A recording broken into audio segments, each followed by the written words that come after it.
নমস্কার বন্ধুরা, অপুর সংসার চ্যানেলে আপনাদেরকে সবাইকে স্বাগত জানাই। এখন কিন্তু মোটামুটি একটু গরম পড়েই গেছে, তো গরমে কাঁচা তেঁতুল দিয়ে এভাবে শোল মাছের টক রান্না করলে কিন্তু খেতে দুর্দান্ত হয়। দুপুরে এই রকম টক হলে শেষ পাতে কিন্তু খাওয়াটা জমে যাবে। তো চলুন আপনাদেরকে বানিয়ে দেখাই। এখানে কিন্তু আমি নিয়ে নিয়েছি 3-4টে তেঁতুল। তেঁতুলটা কিন্তু কাঁচা তেঁতুল। এবার গ্যাসে বসিয়ে দিয়েছিলাম জল। এবার জলটা একটু ফুটে গেছে, দেখুন তেঁতুলগুলো কিন্তু আমরা সিদ্ধ করে নেব।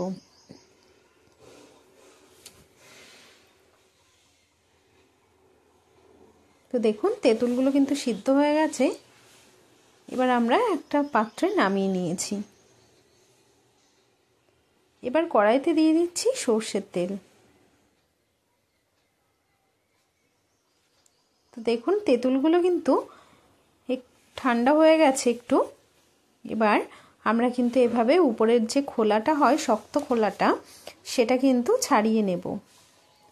ছাড়িয়ে তেঁতুলগুলো বের করে আমরা কিন্তু একটু জল দিয়ে মেখে নেব আর দানাগুলো ফেলে দেব। তো তেলটা গরম হয়ে গেছিল, তার মধ্যে কিন্তু আমরা মাছ এখানে মাথা দিয়ে মাছ দিয়ে সব রকম আছে, পাতলা পাতলা করে দিয়েছি।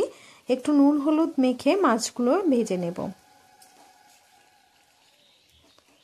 আপনারা চাইলে এখানে কিন্তু মাছের পিসও ব্যবহার করতে পারেন।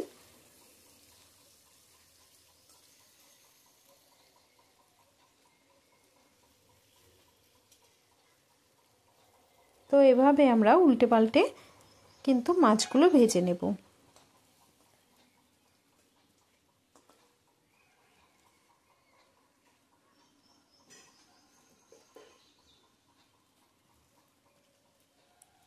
তো দেখুন তেঁতুলগুলো কিন্তু আমরা এই যে খোলাটা ফেলে দিয়ে বের করে নিয়েছি।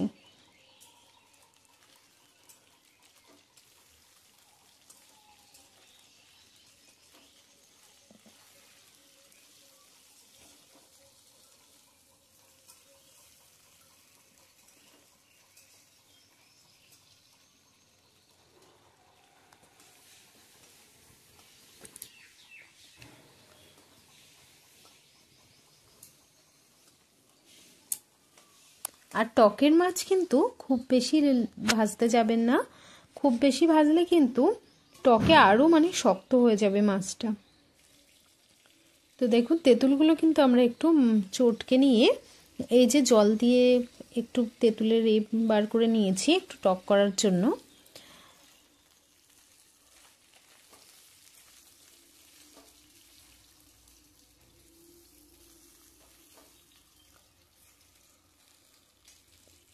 তো দেখুন মাছগুলো কিন্তু ভাজা হয়ে গেছে। এবার আমরা মাছগুলো একটা পাত্রে তুলে নেব।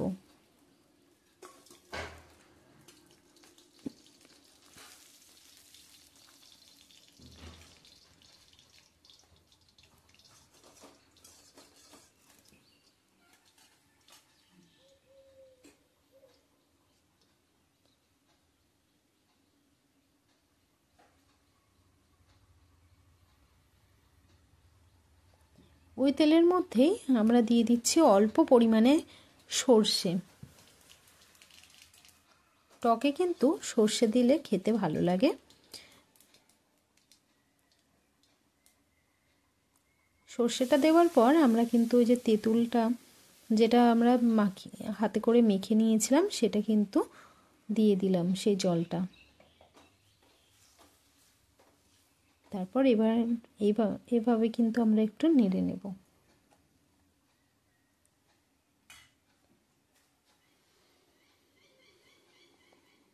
টকের মধ্যে দিয়ে দেবো একটু হলুদ,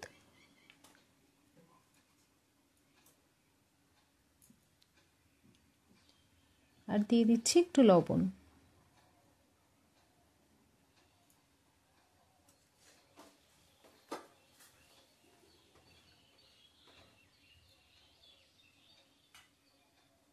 কাঁচা তেঁতুল দিয়ে টক রান্না করলে কিন্তু খেতে খুব ভালো লাগে।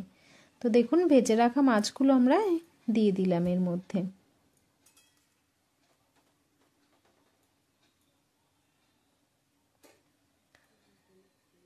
আর এই রান্নাটা কিন্তু মায়ের কাছ থেকেই শেখা। তো মা একটু বলে দিচ্ছিল যে মাছগুলো এখন দিয়ে দিতে। তো দেখুন মাছগুলো আমরা দিয়ে দিয়েছি, আর ঝোলটাও কিন্তু খুব সুন্দর ফুটছে।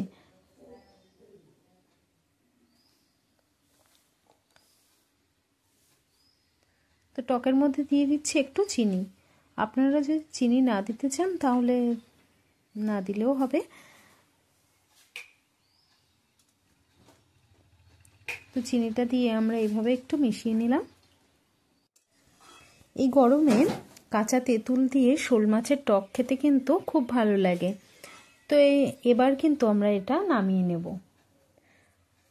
তো আশা করি আপনাদের শোল মাছের টক খুব ভালো লেগেছে।